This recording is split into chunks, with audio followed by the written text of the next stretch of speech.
मैं बस एक आम इंसान था। लेकिन उस दिन मैंने फैसला किया कि मैं खुद भगवान बनूंगा। मेरे पास ताकत थी, लेकिन दुनिया उससे भी ज्यादा खतरनाक थी। और तभी मैंने तय किया, या तो छुपकर जीऊंगा या इतिहास बदल दूंगा। मुझे अचानक एक संत की 12 दिव्य शक्तिशाली ताबीज मिल गईं। लेकिन उस घटिया सिस्टम ने मुझे सिर्फ एक ही चुनने दिया। बाकी सब मुझे प्रसिद्धि कमाकर अनलॉक करनी थी। मैंने काफी देर तक सोचा और आखिरकार मैंने चुना घोड़े वाला ताबीज, यानी हीलिंग पावर। प्लान सीधा था, आधुनिक दुनिया में एक चमत्कारी डॉक्टर बन जाऊंगा। पैसा, नाम, सब कुछ मिल जाएगा। लेकिन जैसे ही मैंने थोड़ा गहराई से सोचा, मेरे दिमाग में खतरे की घंटी बज गई। आज के जमाने में अगर कोई इंसान ऐसी ताकत दिखाए तो लोग उसे भगवान नहीं, एक्सपेरिमेंट का सामान बना देते हैं, यानी सीधा मौत का बुलावा। अच्छा हुआ सिस्टम इतना भी बेकार नहीं था। उसने मुझे एक और ऑप्शन दिया, एक पोर्टल जो मुझे प्राचीन काल में भेज सकता था। और बस यही मेरे दिमाग में एक खतरनाक लेकिन शानदार आइडिया आया। अगर मैं आधुनिक दुनिया में अपनी ताकत छुपा छुपा कर जीऊं तो उसका क्या फायदा। उससे बेहतर है कि मैं पुराने समय में जाऊं, खुद को एक अमर संत बनाकर पेश करूं और लोगों की आस्था से अपनी ताकत बढ़ाऊं। सच बताऊं, ये आइडिया जितना पागल था उतना ही परफेक्ट भी। मैंने तुरंत एक सेट प्राचीन कपड़े खरीदे, कुछ जरूरी प्रॉप्स लिए, सब कुछ चेक किया और बिना समय गंवाए पोर्टल में कदम रख दिया। अगली बार जब मेरी आंखें खुली, मैं एक ऊंचे पहाड़ की चोटी पर खड़ा था। चारों तरफ घना जंगल और दूर तक फैली हुई प्रकृति। मैंने तुरंत अपना दूरबीन निकाला और आसपास नजर दौड़ाई। कुछ दूरी पर एक छोटा सा गांव दिखाई दिया। लेकिन मैं कोई बेवकूफ नहीं था जो सीधे नीचे जाकर कह दूं, हाय मैं भगवान हूं। नहीं, अगर भगवान बनना है तो एंट्री भी वैसी ही होनी चाहिए। मैंने पहले से तैयार किया हुआ ड्राई आइस स्प्रे फैलाया और देखते ही देखते पूरा पहाड़ धुंध से ढक गया। चारों तरफ ऐसा लग रहा था जैसे कोई स्वर्गीय जगह हो। उसके बाद मैंने एक हाई पावर स्पॉटलाइट ऑन किया और एक तेज सफेद रोशनी आसमान की ओर फेंकी। अब सीन पूरा तैयार था, एकदम सिनेमैटिक एंट्री। उधर पहाड़ के नीचे चिंगजन गांव में सब कुछ बदल चुका था। कुछ दिन पहले तक जो गांव शांत और खुशहाल था, अब वहां मौत का साया मंडरा रहा था। एक भयानक महामारी फैल चुकी थी। लोग एक एक करके बीमार पड़ रहे थे और कोई इलाज नहीं था। गांव का मुखिया जो माओ चिंता में डूबा हुआ था। तभी एक शिकारी शीमोंग उसके सामने घुटनों पर गिर पड़ा। उसकी आवाज कांप रही थी, गांव के मुखिया, आप ही हमारे बीच सबसे पढ़े लिखे हैं, कुछ कीजिए, मेरी बेटी न्यानन को बचा लीजिए। मैंने दूर से देखा, उसकी बेटी की हालत बहुत खराब थी। चेहरा पीला, सांस धीमी, जैसे जिंदगी बस खत्म होने ही वाली हो। झो माओ ने भारी आवाज में कहा, इस बीमारी का कोई इलाज नहीं जब तक कोई देवता खुद आकर मदद न करे। और तभी मेरी बनाई हुई वो तेज रोशनी पहाड़ से चमकी। नीचे खड़े सभी लोग चौंक गए। किसी ने कांपती आवाज में कहा, वो तो कोई दिव्य संकेत लग रहा है। जो माओ ने आसमान की तरफ देखा। उसकी आंखों में उम्मीद और डर दोनों थे। क्या सच में कोई देवता प्रकट हुआ है? बस फिर क्या था, बीमार लोग भी खुद को घसीटते हुए उठे, एक दूसरे का सहारा लेकर पहाड़ की ओर चल पड़े। चलो देवता से मदद मांगते हैं। लेकिन तभी जो माओ ने उन्हें रोका, रुको, वो पहाड़ बहुत दूर है, कम से कम 7-8 किलोमीटर। और तुम सब इस हालत में कैसे जाओगे? ऊपर से रात का समय, जंगली जानवरों का खतरा भी है, सुबह जाना बेहतर होगा। लोग रुक गए, लेकिन शीमोंग नहीं। वो अचानक खड़ा हुआ, उसकी आंखों में जिद थी। मुखिया, अगर सुबह तक इंतजार किया तो देवता जा सकते हैं। मेरी बेटी और ये सब लोग इतना इंतजार नहीं कर सकते। मैं शिकारी हूं, मुझे रास्ता पता है। मैं अभी जाऊंगा और देवता को लेकर आऊंगा। मैं दूर से ये सब देख रहा था और मेरे चेहरे पर मुस्कान आ गई। मछली खुद जाल में फंसने आ रही है। मैंने एक पत्थर पर बैठकर ध्यानमग्न मुद्रा बना ली, पूरी तरह एक संत जैसा लुक ले लिया। उधर शीमोंग मशाल लेकर पहाड़ की तरफ दौड़ रहा था। लेकिन जैसे ही वो आधे रास्ते पहुंचा, एक डरावनी गर्जना गूंजी। अगले ही पल दर्जनों भेड़िए उसे घेर चुके थे। मैं ऊपर इंतजार कर रहा था, लेकिन काफी देर तक कोई नहीं आया। मेरे मन में हल्की चिंता हुई, कहीं कुछ गड़बड़ तो नहीं हो गई। मैंने तुरंत एक ड्रोन निकाला और नीचे भेजा। स्क्रीन पर जो देखा उसे देखकर मेरा दिल बैठ गया। शीमोंग भेड़ियों से घिरा हुआ था, पीछे हटने का कोई रास्ता नहीं। उसके हाथ में तलवार थी, लेकिन चेहरे पर साफ डर और निराशा। अगर ये यहीं मर गया तो मेरा पूरा प्लान खत्म। उधर शीमोंग के हाथ से मशाल गिर चुकी थी, शरीर पर कई जख्म थे और सामने मौत खड़ी थी। उसने धीरे से कहा, न्यानन, माफ करना, मैं तुम्हारे लिए देवता नहीं ला सका। और तभी एक जोरदार धमाका हुआ, जैसे आसमान फट गया हो।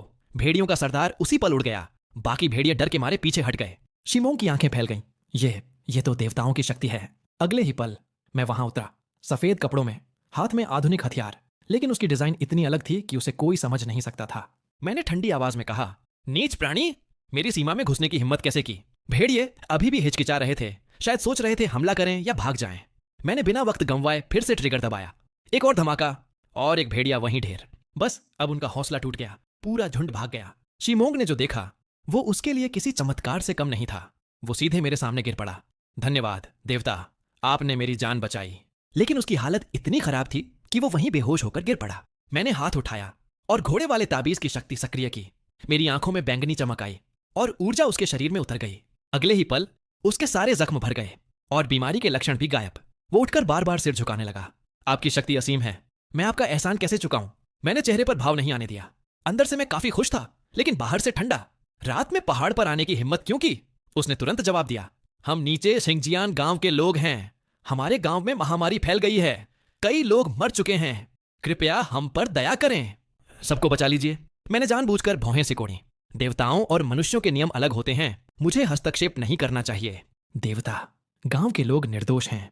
मैं कुछ पल तक चुपचाप उसे देखता रहा। सच कहूं तो उस वक्त मैं भी थोड़ा असमंजस में था। आखिर मुझे अपनी दिव्य छवि भी बनाए रखनी थी और प्रतिष्ठा भी कमानी थी।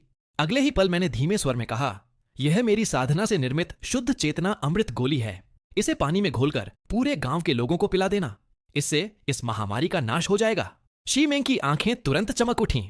उसने दोनों हाथों से दवा को ऐसे थामा मानो उसे संसार का सबसे अनमोल खजाना मिल गया हो। वह उत्साह और कृतज्ञता से कांपती आवाज में बोला, मैं आपकी आज्ञा का अक्षरशः पालन करूंगा, जरा भी लापरवाही नहीं करूंगा। वह मुड़कर नीचे जाने ही वाला था कि अचानक मुझे एक जरूरी बात याद आ गई। मैं तो अब तक देवता बनने में इतना व्यस्त था कि इस दुनिया की जानकारी लेना ही भूल गया था। मैंने शांत लेकिन अधिकारपूर्ण स्वर में कहा, रुको। शी मेंग तुरंत ठिठक गया और आदरपूर्वक बोला, अमर महोदय, क्या कोई और आदेश है? मैंने निर्विकार भाव से पूछा। मैं कई वर्षों से एकांतवास में रहकर सांसारिक मामलों से दूर था। बताओ, इस समय कौन सा राजवंश शासन कर रहा है? वर्तमान युग का नाम क्या है? शी मेंग झिझक गया। उसने सिर झुकाते हुए कहा, अमर महोदय, मैं तो एक साधारण ग्रामीण शिकारी हूं, राज दरबार की बातें नहीं जानता। मुझे केवल इतना झात है कि इस समय झाओ परिवार इस देश पर शासन कर रहा है। झाओ परिवार, यह जानकारी सुनते ही मेरे मन में इस युग की एक धुंधली तस्वीर बनने लगी। हालांकि बाहर से मैंने कोई प्रतिक्रिया नहीं दिखाई। मैंने उदासीन स्वर में कहा, ठीक है, मैंने तो यूं ही पूछ लिया था। तभी शी मेंग को अचानक कुछ याद आया। उसने तुरंत कहा, अमर महोदय, हमारे गांव के मुखिया जो माओ अत्यंत विद्वान व्यक्ति हैं। वे निश्चित रूप से दुनिया की परिस्थितियों के बारे में अधिक जानते होंगे। मैं नीचे जाकर उनसे निवेदन करूंगा कि वे स्वयं आकर आपके दर्शन करें। इतना कहकर वह कुछ पल हिचकिचाया, फिर बोला, और अमर महोदय, मैं गांव लौटने के बाद आपके लिए एक पूजा स्थल बनाना चाहता हूं, ताकि प्रतिदिन आपकी आराधना कर सकूं और आपके इस उपकार का आहरण चुका सकूं। लेकिन मुझे आपके दिव्य नाम के बारे में तो पता होना चाहिए। यह सुनते ही मेरे मन में हलचल हुई। अगर मुझे इस संसार में अपनी प्रतिष्ठा स्थापित करनी थी तो एक प्रभावशाली नाम की आवश्यकता थी। 12 दिव्य मोहरों की शक्तियां 8 महान दानवों में से एक पवित्र स्वामी से जुड़ी थीं। अगर ऐसा है तो मेरा नाम भी वैसा ही होना चाहिए। मैंने हल्के से अपनी दृष्टि उठाई और शांत स्वर में कहा, मेरा नाम पवित्र स्वामी सुची है। अब जाओ, समय व्यर्थ मत करो। शी मेंग तुरंत उठ खड़ा हुआ। उसने अत्यंत सावधानी से उस अमृत गोली को संभाला और तेजी से पर्वत से नीचे उतर गया। उसे जाते हुए देखकर मेरे होंठों पर हल्की मुस्कान उभर आई। इस बीच चिंगजियान गांव में लोग बेसब्री से प्रतीक्षा कर रहे थे। तभी दूर से किसी के तेज कदमों की आवाज सुनाई दी। अंधेरे में धीरे धीरे शी मेंग की आकृति स्पष्ट होने लगी। वह उत्साहित होकर चिल्लाया, मैं अमर महोदय से मिल आया हूं। यह वही दिव्य औषधि है जो उन्होंने हमें प्रदान की है। इसे पानी में मिलाकर पीते ही महामारी समाप्त हो जाएगी। गांव के मुखिया झो माओ तुरंत आगे आए। उन्होंने गंभीर स्वर में पूछा, क्या तुम्हें पूर्ण विश्वास है कि वह वास्तव में कोई अमर साधु थे? कहीं कोई पर्वतीय आत्मा या दुष्ट प्रेत तो नहीं था? शी मेंग ने बिना किसी झिझक के उत्तर दिया, मुखिया जी, अमर महोदय ने केवल हाथ उठाकर भेड़ियों के झुंड का विनाश कर दिया। उन्होंने मेरे घाव और महामारी दोनों को पल भर में ठीक कर दिया। इसमें जरा भी संदेह नहीं है। यह कहकर उसने अपने वस्त्र हटाए। उसके शरीर पर मौजूद सारे घाव पूरी तरह गायब हो चुके थे। झो माओ ने ध्यान से निरीक्षण किया। अब उनके मन में संदेह की कोई गुंजाइश नहीं बची थी। उन्होंने गहरी सांस लेते हुए कहा, यदि सचमुच अमर महोदय ने कृपा की है तो हमें उनके निर्देशों का पालन करना चाहिए। उन्होंने तुरंत एक बड़ा पात्र मंगवाया और उसमें पानी भरवाया। फिर सावधानी पूर्वक उस दिव्य गोली को उसमें घोल दिया। उन्होंने गांव वालों से कहा, सब लोग पंक्ति बनाकर खड़े हो जाओ। प्रत्येक व्यक्ति केवल एक कटोरा पिएगा। पानी व्यर्थ नहीं जाना चाहिए। गांव वालों ने एक एक करके वह दिव्य जल पिया। कुछ ही क्षणों में सबको अपने शरीर में गर्माहट महसूस होने लगी। उनकी सारी पीड़ा और कमजोरी धीरे धीरे गायब होने लगी। 1 घंटे से भी कम समय में पूरे गांव के लोग महामारी से पूर्णतः मुक्त हो चुके थे।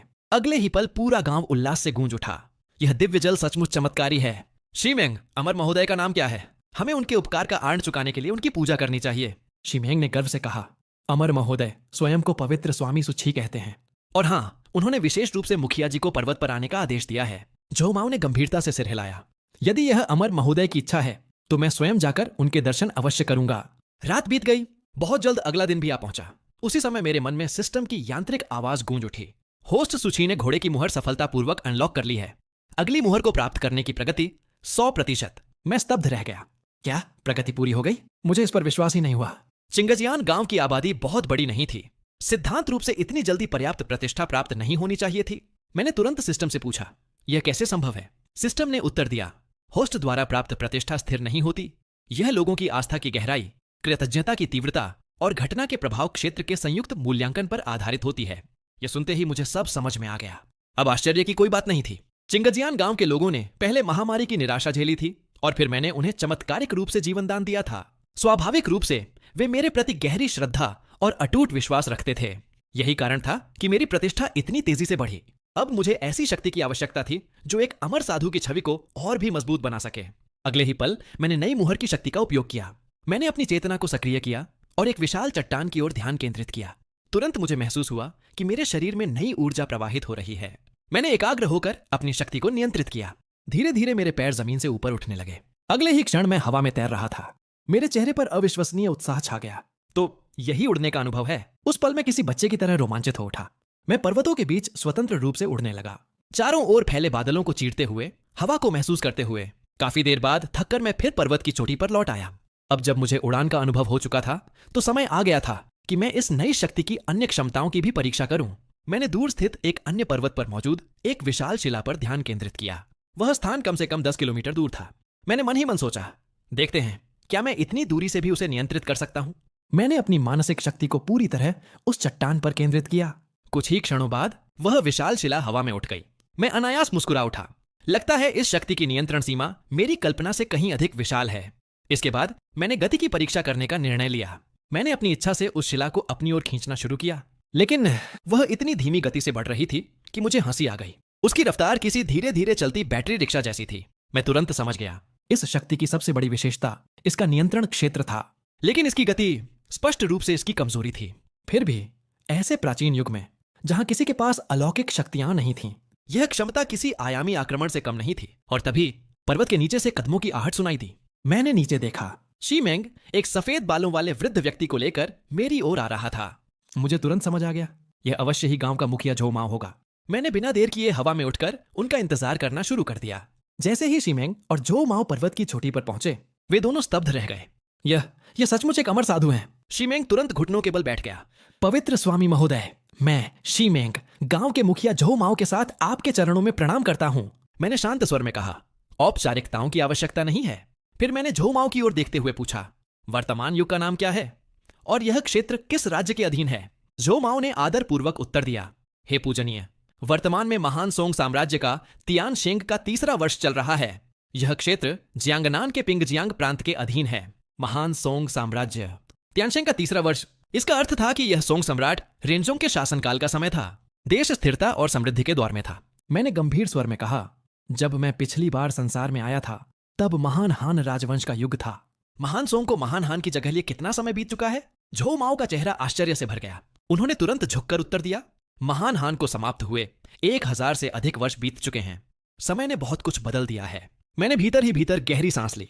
तो मेरी एक नींद में हजारों वर्ष बीत गए? झोमाओ ने सावधानी पूर्वक पूछा। अमर महोदय, इस बार आपके संसार में आगमन का कोई विशेष उद्देश्य है? मैंने शांत स्वर में उत्तर दिया, मैं केवल समय की धारा के साथ चल रहा हूं। उचित समय पर संसार की सहायता करना ही पर्याप्त है। मेरी बात खत्म होते ही शीमेंग अचानक आगे बढ़ा और सम्मानपूर्वक बोला, पवित्र स्वामी महोदय, यदि आपके पास कोई विशेष कार्य नहीं है तो कृपया हमारे चिंगजियान गांव में पधारें। आपने कल हमारे गांव वालों की जान बचाई है। पूरा गांव आपका अरणी है। कृपया हमें आपकी सेवा करने का अवसर प्रदान करें। सच कहूं तो शुरुआत में मेरा इरादा मना करने का था, लेकिन अगले ही पल मैंने अपनी वर्तमान स्थिति के बारे में सोचा। मेरे पास अब ऐसी शक्तियां थीं जो इस प्राचीन युग में लगभग अजेय थीं। मुझे अब हर समय छिपकर रहने की आवश्यकता नहीं थी। इसके अलावा यह मौका मुझे गांव वालों के साथ संबंध मजबूत करने और अपनी प्रतिष्ठा बढ़ाने का अवसर भी दे सकता था। कुछ पल सोचने के बाद मैंने हल्के से सिर हिलाया। ठीक है, चूंकि तुम लोग इतनी विनम्रता से आग्रह कर रहे हो तो मैं तुम्हारे गांव चलूंगा। यह कहते हुए मैंने अपनी मानसिक शक्ति सक्रिय कर दी। अगले ही क्षण अदृश्य ऊर्जा ने शीमेंग और जोमाओ दोनों को घेर लिया। दोनों को अचानक लगा कि उनका शरीर बेहद हल्का हो गया है और फिर वे दोनों जमीन से ऊपर उठ गए। शीमे की आंखें डर और आश्चर्य से फैल गईं। ये क्या हो रहा है? झो माओ भी हड़बड़ा कर बोले, अमर महोदय, हम उड़ रहे हैं। मैंने शांत स्वर में कहा, घबराने की आवश्यकता नहीं है। मैं केवल अपनी शक्ति से तुम्हें सहारा दे रहा हूं ताकि तुम्हें कठिन पर्वतीय रास्तों पर चलने का कष्ट न उठाना पड़े। लगभग 10 मिनट बाद हम चिंगजियान गांव के ऊपर पहुंच चुके थे। नीचे गांव वालों ने आसमान की ओर देखा। अरे ऊपर देखो, वहां 3 लोग उड़ रहे हैं। हे भगवान, क्या वह शीमेंग और मुखिया जी नहीं है? क्या सचमुच कोई अमर साधु हमारे गांव आ रहे हैं? पूरा गांव उत्तेजना से भर उठा। कुछ ही क्षणों बाद हम गांव के बीचों बीच उतर गए। झो माओ सबसे पहले संभले। उन्होंने तुरंत घुटनों के बल बैठकर प्रणाम किया। यह देखकर बाकी गांव वाले भी एक एक करके झुक गए। पवित्र स्वामी महोदय, हमारे प्राणों की रक्षा करने के लिए आपका धन्यवाद। मैंने हाथ उठाकर कहा, उठो, इतनी औपचारिकता की आवश्यकता नहीं है। झो माओ खड़े हुए और ऊंची आवाज में घोषणा की, आज हमारे चिंगजियान गांव के लिए अत्यंत शुभ दिन है। प्रत्येक परिवार अपने घर का सबसे अच्छा भोजन लेकर आएगा। हम पवित्र स्वामी महोदय के स्वागत में भोज का आयोजन करेंगे। जी। पूरा गांव उत्साह से भर उठा। जल्द ही गांव के प्रवेश द्वार के पास लंबी मेजें सजाई गईं। उन पर ग्रामीणों द्वारा तैयार किए गए विविध व्यंजन, धुआं छोड़ता हुआ मांस और घर का बना शराब रखी गई। भोजन समाप्त होने के बाद मैं उठने ही वाला था कि झो माओ ने मुझे रोक लिया। अमर महोदय, कृपया एक क्षण रुकिए। उन्होंने संकोच से कहा, पूरा गांव मिलकर आपके लिए यहाँ एक निवास स्थान बनाना चाहता है। कृपया हमारे गांव में स्थायी रूप से निवास करें और हमें अपना संरक्षण प्रदान करें। मैंने उनकी ओर देखा। तुम लोग इतना आग्रह क्यों कर रहे हो कि मैं यहीं रहूं? झो माओ ने गंभीर स्वर में उत्तर दिया, अमर महोदय, यद्यपि वर्तमान में महान सोंग का शासन है, लेकिन पिंगजियांग क्षेत्र के आसपास डाकुओं का आतंक बढ़ता जा रहा है। महामारी भी लगातार फैल रही है। आसपास के कई गांव पूरी तरह उजड़ चुके हैं। हम आपसे विनम्र प्रार्थना करते हैं कि आप हमारे गांव की रक्षा करें और इन निर्दोष लोगों को सुरक्षा प्रदान करें। उनकी बात सुनकर मैं कुछ पल के लिए मौन हो गया। मुझे इस गांव के लोगों की सादगी और अपनापन वास्तव में अच्छा लगने लगा था, लेकिन अगर मुझे एक रहस्यमयी अमर साधु की छवि बनाए रखनी थी तो अत्यधिक सांसारिक जीवन में डूबना उचित नहीं था। मैंने शांत स्वर में उत्तर दिया, एक साधक को प्रकृति के बीच रहकर संसार के नियमों का अध्ययन करना चाहिए। लंबे समय तक किसी गांव में रहना मेरे मार्ग के अनुकूल नहीं है। हालांकि मैंने कुछ क्षण रुक कर आगे कहा, मैं चिंगली पर्वत पर अपना निवास स्थापित करूंगा। यदि कभी कोई आवश्यक कार्य हो तो तुम लोग वहां आ सकते हो। झो माओ और शीमेंग दोनों के चेहरे पर राहत दिखाई दी। उन्होंने तुरंत सिर झुकाकर कहा, हम आपकी आज्ञा का पालन करेंगे। तभी झो माओ ने झिझकते हुए पूछा, अमर महोदय, क्या वे दिव्य औषधियां अत्यंत दुर्लभ होती हैं? मैंने सिर हिलाया। हाँ, ऐसी औषधियां तैयार करने के लिए अनेक दुर्लभ आध्यात्मिक जड़ी बूटियों की आवश्यकता होती है। वर्तमान में मेरे पास तैयार औषधियों का भंडार नहीं है। असल में मैं मन ही मन कुछ और सोच रहा था। यदि मैं हर बार दिव्य औषधि बांटता रहूं तो लोग मेरा नाम तो याद रखेंगे, लेकिन अगर मैं सीधे अपनी शक्तियों का प्रदर्शन करके लोगों को ठीक करूं तो वह प्रभाव कहीं अधिक गहरा होगा। लोग उस अनुभव को जीवन भर नहीं भूल पाएंगे। यह सोचकर मैंने आगे कहा, हालांकि मेरे पास अभी दिव्य औषधियां नहीं हैं, लेकिन मैं अपनी शक्ति से सीधे रोगों का उपचार कर सकता हूं। आसपास के गांवों में जो लोग महामारी से पीड़ित हैं, उन्हें एक स्थान पर एकत्रित कर लो। कल इसी समय मैं लौटकर उनका उपचार करूंगा। यह कहते ही मैंने अपनी शक्ति सक्रिय की। मेरा शरीर हवा में उठ गया और अगले ही क्षण मैं पर्वतों की दिशा में उड़ गया। मेरे पीछे पूरा गांव एक साथ झुक गया। पवित्र स्वामी महोदय को हमारा प्रणाम। मेरे जाने के बाद गांव वाले आपस में चर्चा करने लगे। एक वृद्ध व्यक्ति ने झो माओ के कंधे पर हाथ रखा। मुखिया जी, आपके रिश्तेदारों वाला झो परिवार का गांव भी महामारी से प्रभावित है ना? क्यों ना उन्हें भी यहां बुला लिया जाए। दूसरे बुजुर्ग ने देखा कि झो माओ किसी गहरी सोच में डूबे हुए हैं। मुखिया जी, आप क्या सोच रहे हैं? झो माओ ने धीरे से कहा, मैं सोच रहा हूं कि हम पवित्र स्वामी महोदय के उपकार का प्रतिदान कैसे कर सकते हैं। उन्होंने हमारी जान बचाई, लेकिन हमारे पास उन्हें देने योग्य कुछ भी नहीं है। एक अन्य ग्रामीण ने आह भरते हुए कहा, अमर महोदय तो सांसारिक वस्तुओं में रुचि नहीं रखते। हमारे साधारण उपहार शायद उनके लिए कोई महत्व नहीं रखते होंगे। झो माओ कुछ देर तक विचार करते रहे। अचानक उनकी आंखों में चमक आ गई। मुझे एक उपाय सूझा है। दुनिया के लोग यश और सम्मान को महत्व देते हैं। मंदिरों में स्थापित देवताओं को भी लोगों की श्रद्धा और धूप अगरबत्ती अर्पित की जाती है। भले ही पवित्र स्वामी स्वयं इन चीजों को महत्व न दें, लेकिन यदि हम उनके नाम और उनके महान कार्यों का प्रचार करें तो निश्चित रूप से उन्हें प्रसन्नता होगी। बाकी बुजुर्गों ने तुरंत सहमति में सिर हिलाया। मुखिया जी, ये बहुत अच्छा विचार है। इसके बाद झो माओ ने पवित्र स्वामी के कई चित्र बनवाए। उन्होंने गांव वालों को आसपास के गांवों में जाकर बीमार लोगों को लाने और साथ ही पवित्र स्वामी की महिमा का प्रचार करने का निर्देश दिया। अगली सुबह चिंगाजियान गांव के कई मजबूत युवक विभिन्न दिशाओं में निकल पड़े। शीमेंग अपनी बेटी न्यानन को साथ लेकर अपनी पत्नी के मायके वाले गांव की ओर चल पड़ा। लेकिन जैसे ही वे गांव में पहुंचे, दोनों स्तब्ध रह गए। पूरा गांव बुरी तरह बर्बाद हो चुका था। कई घर जलकर राख हो चुके थे। न्यानन घबराकर बोली, पिताजी, नाना नानी को कुछ नहीं हुआ होगा, है ना? तभी फटेहाल कपड़े पहने एक ग्रामीण घबराया हुआ वहां से भागता हुआ दिखाई दिया। शिमेंग ने तुरंत उसे रोक लिया। सो भाई, यहाँ क्या हुआ? ली बुजुर्ग और उनका परिवार कहाँ हैं? वे गांव के पूर्वी हिस्से में रहते थे। वह व्यक्ति शिमेंग को पहचान गया। तुम ली बुजुर्ग के दामाद हो, है ना? उसने कड़वाहट से कहा। महामारी बहुत तेजी से फैली। गांव के मुखिया ने घोषणा कर दी कि संक्रमित लोग अशुभ हैं। उन सभी को गांव के बाहर स्थित पुराने मंदिर में भेज दिया गया है ताकि वे अपनी किस्मत के भरोसे जीवित रहें। और इन घरों को इसलिए जला दिया गया ताकि महामारी आगे न फैले। शिमेंग का चेहरा तुरंत बदल गया। बिना कुछ कहे उसने न्यानन का हाथ पकड़ा और पुराने मंदिर की ओर दौड़ पड़ा। दरवाजा खोलते ही सड़ी हुई नमी और औषधियों की तीखी गंध ने उनका स्वागत किया। अंदर जमीन पर दर्जनों बीमार लोग पड़े हुए थे। उनके चेहरे पीले पड़ चुके थे। वे इतने कमजोर थे कि हाथ उठाने की शक्ति भी नहीं बची थी। शिमेंग की नजर तेजी से चारों ओर घूमी। जल्द ही उसने कोने में सिकुड़े हुए अपने ससुर ली बुजुर्ग और सास को पहचान लिया। वह घबराकर उनकी ओर दौड़ा। पिताजी, माताजी। ली बुजुर्ग ने बड़ी मुश्किल से सिर उठाया। शिमेंग, तुम यहाँ क्यों आए? जल्दी चले जाओ, हमें महामारी है, हम तुम्हें भी संक्रमित कर देंगे। लेकिन जैसे ही उनकी नजर न्यानन पर पड़ी, वे घबरा गए। तुम अपने साथ न्यानन को भी ले आए? क्या तुम पागल हो गए हो? उसे तुरंत यहां से ले जाओ। शिमेंग ने उनके कंधे पर हाथ रखा। उसकी आवाज पहले से कहीं अधिक दृढ़ थी। पिताजी, चिंता मत कीजिए, न्यानन को कुछ नहीं होगा। हमारे चिंगजियान गांव पर पवित्र स्वामी का आशीर्वाद है। महामारी हमारा कुछ नहीं बिगाड़ सकती। पास में लेटे कुछ मरीज यह सुनकर हंस पड़े। अमर साधु? शिमेंग, क्या तुम्हारा दिमाग खराब हो गया है? इतने लोग महामारी से मर चुके हैं, कोई अमर साधु इस सबको कैसे रोक सकता है? उनकी बातें अभी समाप्त भी नहीं हुई थीं कि बाहर से कई लोगों के कदमों की आवाज सुनाई दी। गांव का मुखिया ली वेनान कई ग्रामीणों के साथ वहां पहुंच चुका था।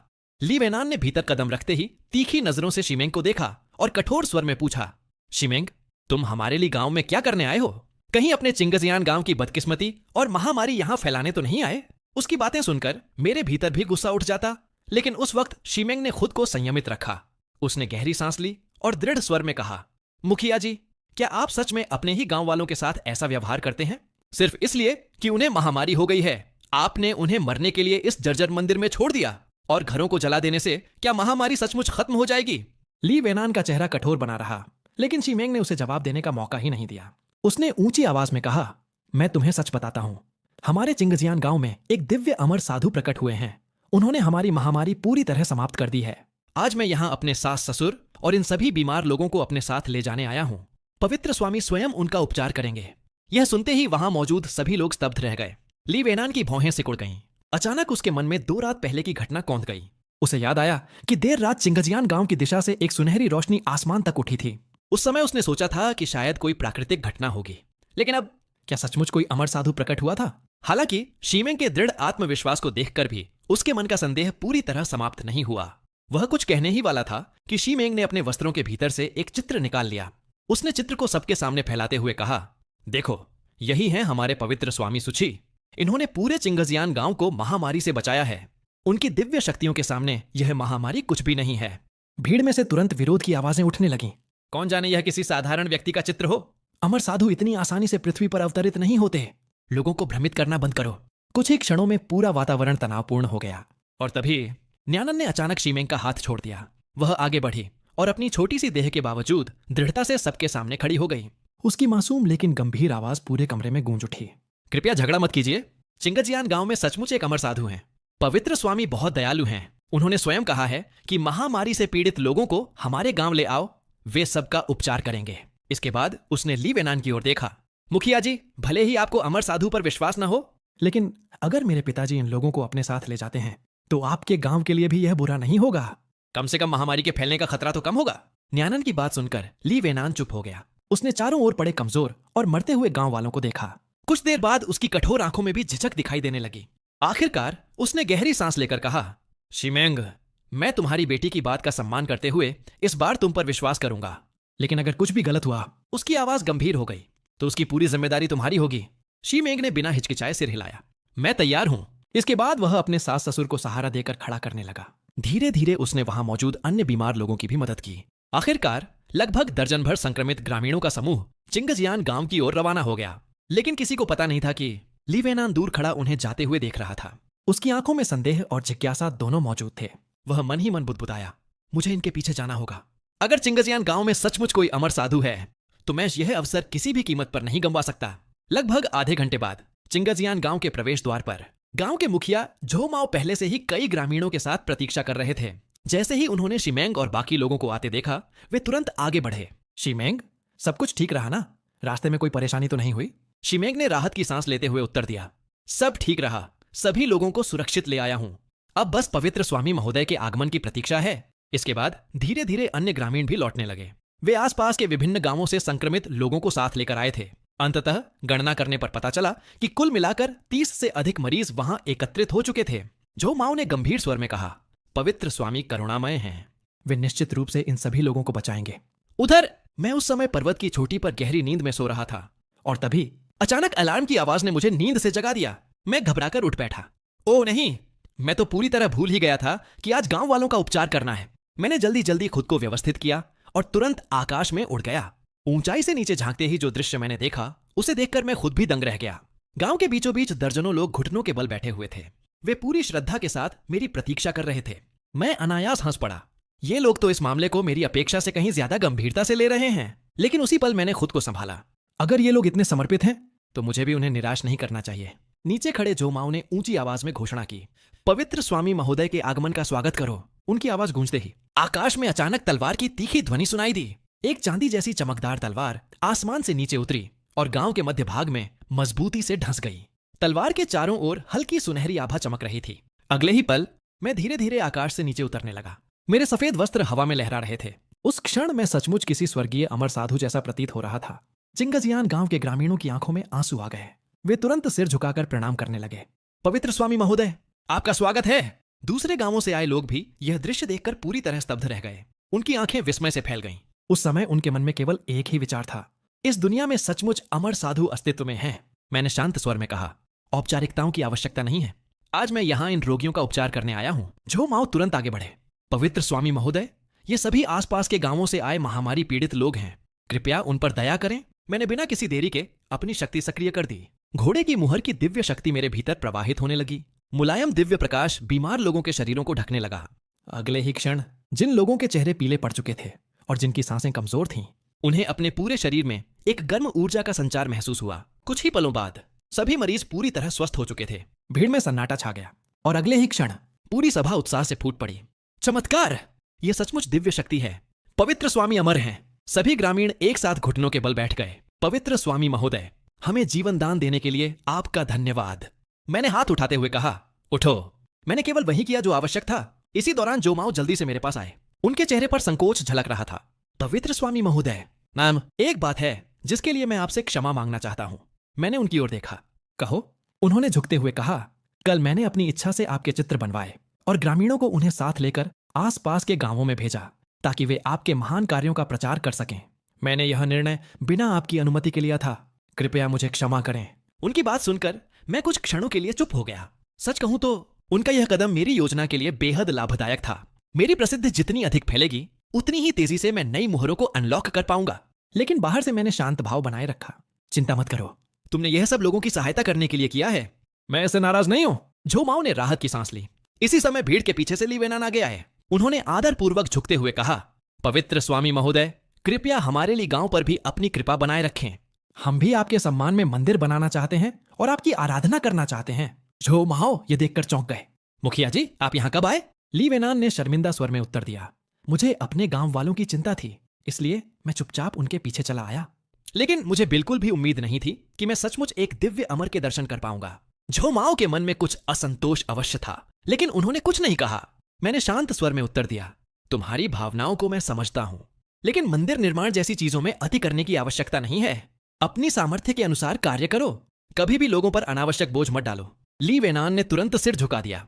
हम आपकी शिक्षाओं को सदैव स्मरण रखेंगे। मैंने हल्के से सिर हिलाया। उसी समय मैंने अपना सिस्टम इंटरफेस खोला। होस्टेस सुच्ची, नई मुहर अनलॉक, कुत्ते की मुहर। अगली मुहर की अनलॉक प्रगति 46%। यह देखकर मेरे मन में उत्साह की लहर दौड़ गई। लगता है कि जब ये लोग अपने अपने गांव लौटकर आज की घटनाओं का वर्णन करेंगे तो अगली मुहर भी जल्द ही मेरी हो जाएगी। लेकिन अब सवाल यह था, अगली बार मुझे कौन सी मुहर चुननी चाहिए? और तभी 4 दिन बाद की एक सुबह चिंगजियान गांव की एक संकरी गली में एक बुजुर्ग व्यक्ति धीरे धीरे चलता हुआ दिखाई दिया। लेकिन वास्तविकता यह थी कि वह मैं था। मैंने बंदर की मुहर का उपयोग करके अपना रूप बदल लिया था। हाँ, पिछली रात प्रतिष्ठा पर्याप्त मात्रा में बढ़ जाने के बाद मैंने तीसरी मुहर के रूप में बंदर की मुहर को चुना था। यह शक्ति न केवल मनुष्यों और वस्तुओं को जानवरों में बदल सकती थी, बल्कि मुझे पूरी तरह किसी अन्य व्यक्ति का रूप धारण करने की भी अनुमति देती थी। मैं उत्सुकता से गांव की गलियों में घूमता रहा। कुछ देर बाद मेरी नजर एक विद्यालय पर पड़ी। अंदर झांकने पर मैंने देखा कि झो माओ बच्चों को 3 अक्षर सूत्र पढ़ा रहे थे। मैं मन ही मन मुस्कुराया। कोई आश्चर्य नहीं कि इस व्यक्ति को गांव में इतना सम्मान प्राप्त है। वो सचमुच दूरदर्शी और जिम्मेदार इंसान है। अवकाश के दौरान जब बच्चे बाहर खेलने चले गए तो मैं धीरे धीरे भीतर प्रवेश कर गया। मुस्कुराते हुए मैंने पूछा, मुखिया जी, आप इन बच्चों को इतनी लगन से पढ़ाते हैं, क्या आप चाहते हैं कि भविष्य में ये सभी शाही परीक्षा पास करके अधिकारी बने? झो माओ मुस्कुराए। आप शायद बाहरी व्यक्ति हैं। मैं इन बच्चों को केवल इसलिए शिक्षित करता हूं ताकि वे सही और गलत का अंतर समझ सकें, भले ही वे अधिकारी न बने। लेकिन शिक्षा उन्हें जीवन भर केवल खेतों में मेहनत करने तक सीमित नहीं रखेगी। उनकी बात सुनकर मेरे मन में उनके प्रति सम्मान और बढ़ गया। वास्तव में वे दूरदर्शी और दयालु व्यक्ति थे। बच्चों के घर लौटने के बाद झो माओ ने मुझे अपने घर आने का निमंत्रण दिया। लेकिन जैसे ही मैं अंदर पहुंचा, उन्होंने अचानक घुटनों के बल बैठकर सिर झुका दिया। पवित्र स्वामी महोदय, आपके चरणों में प्रणाम। मैं एक पल के लिए सचमुच चौंक गया। इतनी जल्दी मेरी पहचान कैसे उजागर हो गई? मैं कुछ क्षणों तक झो माओ को देखता रहा। सच कहूं तो उस पल मैं वास्तव में हैरान था। आखिर मैंने बंदर की मुहर की शक्ति से अपना पूरा रूप बदल लिया था। सामान्य इंसान के लिए मुझे पहचान पाना लगभग असंभव होना चाहिए था। मैंने शांत स्वर में पूछा, तुमने मुझे पहचान कैसे लिया? झो माओ अभी भी घुटनों के बल बैठे हुए थे। उन्होंने आदरपूर्वक सिर झुकाते हुए उत्तर दिया, पवित्र स्वामी महोदय, यद्यपि आपने अपना स्वरूप बदल लिया है, लेकिन आपके शरीर से निकलने वाला दिव्य आभा मंडल और आपका बोलने का तरीका किसी साधारण व्यक्ति जैसा नहीं हो सकता। उन्होंने थोड़ा रुक कर आगे कहा, इसके अलावा आपके प्रकट होने के बाद अभी केवल 3 ही दिन बीते हैं। पिंगजियांग क्षेत्र में महामारी अभी भी पूरी तरह समाप्त नहीं हुई है। ऐसे समय में बाहरी लोग बिना किसी विशेष कारण के चिंगजियान गांव नहीं आते। और फिर आपने सीधे हमारे विद्यालय का रुख किया। मैंने सुना है कि अमर साधुओं के पास हजारों रूप धारण करने की क्षमता होती है, इसलिए मैंने साहस करके अनुमान लगाया कि आप ही पवित्र स्वामी महोदय हैं। उनकी बात सुनकर मैं हल्का सा मुस्कुराया। चूंकि मेरी पहचान उजागर हो चुकी थी, इसलिए छिपाने का कोई अर्थ नहीं था। मैंने अपनी शक्ति वापस ले ली। अगले ही पल मेरे ऊपर से बंदर की मुहर का प्रभाव समाप्त हो गया और मैं अपने वास्तविक स्वरूप में लौट आया। जब तुमने पहचान ही लिया है तो मैं भी अब कुछ नहीं छिपाऊंगा। इस बार मैं केवल मनुष्यों के जीवन को करीब से समझने के लिए नीचे आया था। इतना कहते कहते अचानक मेरे मन में एक विचार आया। मैंने हाथ उठाया और पास में बैठी एक आवारा बिल्ली की ओर इशारा किया। बंदर की मुहर की शक्ति सक्रिय हुई। अगले ही क्षण वह साधारण बिल्ली एक रक्तवर्णी अत्यंत प्रभावशाली दिव्य जीव में बदल गई। मैंने सोचा कि भविष्य में अपनी दैनिक आवश्यकताओं के लिए कुछ व्यवस्था करना भी आवश्यक होगा। आखिर सोना चांदी तो मनुष्यों की मुद्रा थी। अगर लोग सीधे मुझे धन अर्पित करते तो वह मेरी दिव्य छवि के अनुरूप नहीं लगता। झो माओ उस दिव्य जीव को देखकर स्तब्ध रह गए। वे तुरंत फिर से झुक गए। पवित्र स्वामी महोदय की दिव्य शक्तियां असीमित हैं। आज एक बार फिर मेरी आंखें खुल गईं। कुछ देर सोचने के बाद उन्होंने धीरे से कहा, पवित्र स्वामी महोदय, मेरे पास एक सुझाव है, शायद यह आपकी सहायता कर सके। मैंने उत्सुकता से पूछा, बताओ। झो माओ ने गंभीर स्वर में कहा, चिंगलोंग पर्वत के नीचे एक डाकुओं का गिरोह रहता है। उनके सरदार का नाम काला भालू है। वे वर्षों से गोशुंग किले में डेरा डाले हुए हैं और आसपास के गांवों को लूटते आए हैं। उन्होंने बहुत सा सोना और चांदी इकट्ठा कर रखा है। ये डाकू अत्यंत क्रूर हैं। उन्होंने न जाने कितने निर्दोष लोगों की हत्या की है। मैं ध्यान से उनकी बातें सुनता रहा।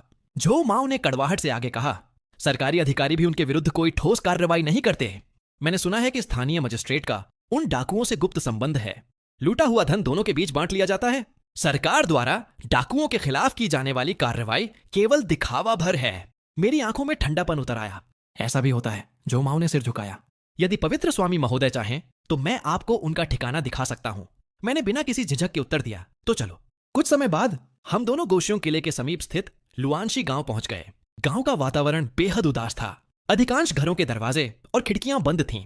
कभी कभार कोई ग्रामीण झांकता, लेकिन हमें देखते ही भयभीत होकर वापस छिप जाता। झो माओ ने गहरी सांस ली। यह गांव डाकुओं की क्रूरता से सबसे अधिक प्रभावित हुआ है। यहाँ के लोग इतने भयभीत हो चुके हैं कि हल्की सी आहट सुनते ही घरों में छिप जाते हैं। मैंने चारों ओर नजर दौड़ाई। अगर स्थिति इतनी खराब है तो ये लोग कहीं और जाकर क्यों नहीं बस जाते? झो माओ के चेहरे पर कड़वी मुस्कान उभरी। पवित्र स्वामी महोदय, यह दुनिया उतनी सरल नहीं है। हर जगह भारी कर, जबरन वसूली और कठिनाइयां हैं। इन लोगों के पास भाग कर जाने के लिए भी कोई सुरक्षित स्थान नहीं है। उनकी बात सुनकर मेरे भीतर एक अजीब सी बेचैनी उठी। मैंने सोचा था कि महान सोंग का यह काल अपेक्षाकृत शांतिपूर्ण होगा, लेकिन अब मुझे समझ आ रहा था कि साधारण लोगों का जीवन अब भी कष्टों से भरा हुआ था। भ्रष्ट अधिकारी, अत्याचारी डाकू और असहाय ग्रामीण। मेरे भीतर धीरे धीरे क्रोध उभरने लगा। यदि मेरे पास शक्ति है तो क्या मुझे यह सब अनदेखा कर देना चाहिए? और तभी मेरे विचारों को एक धीमी सिसकियों की आवाज ने तोड़ दिया। मैंने आवाज की दिशा में देखा। एक गठीला आदमी दीवार के कोने में बैठा था। उसका सिर झुका हुआ था। दोनों हाथों से उसने अपना चेहरा ढक रखा था। उसके चौड़े कंधे लगातार कांप रहे थे। वह रो रहा था। मैं धीरे धीरे उसके पास पहुंचा। सच कहूं तो उस पल मुझे महसूस हुआ कि शायद इस गांव की कहानी मेरी कल्पना से भी अधिक दर्दनाक होने वाली थी। मैं उसके सामने रुक गया और शांत स्वर में पूछा, भाई तुम इतने दुखी क्यों हो? उस आदमी ने धीरे धीरे अपना सिर उठाया। उसकी आंखें पूरी तरह लाल हो चुकी थीं। जैसे ही उसने मुझे देखा, उसके चेहरे पर आशा की एक किरण उभरी। वह जल्दी से उठकर मेरे सामने घुटनों के बल बैठ गया। क्या क्या आप सरकार द्वारा भेजे गए अधिकारी हैं? उसकी आवाज कांप रही थी। कृपया हमारी सहायता कीजिए। कृपया मेरी पत्नी और बच्चों का बदला लेने में मेरी मदद कीजिए। उसकी आंखों में दर्द, क्रोध और असहायता एक साथ दिखाई दे रहे थे। मैंने शांत लेकिन दृढ़ स्वर में उत्तर दिया, मैं कोई सरकारी अधिकारी नहीं हूं। मैं कुछ क्षण रुका, फिर उसकी आंखों में देखते हुए कहा, लेकिन अगर तुम सचमुच बदला लेना चाहते हो तो मैं तुम्हारी सहायता कर सकता हूं। और उसी पल मुझे एहसास हुआ कि शायद यह केवल प्रतिष्ठा अर्जित करने की यात्रा नहीं रहने वाली थी। अब यह उन लोगों की लड़ाई भी बन सकती थी जिनके पास स्वयं अपने लिए न्याय मांगने की ताकत नहीं थी।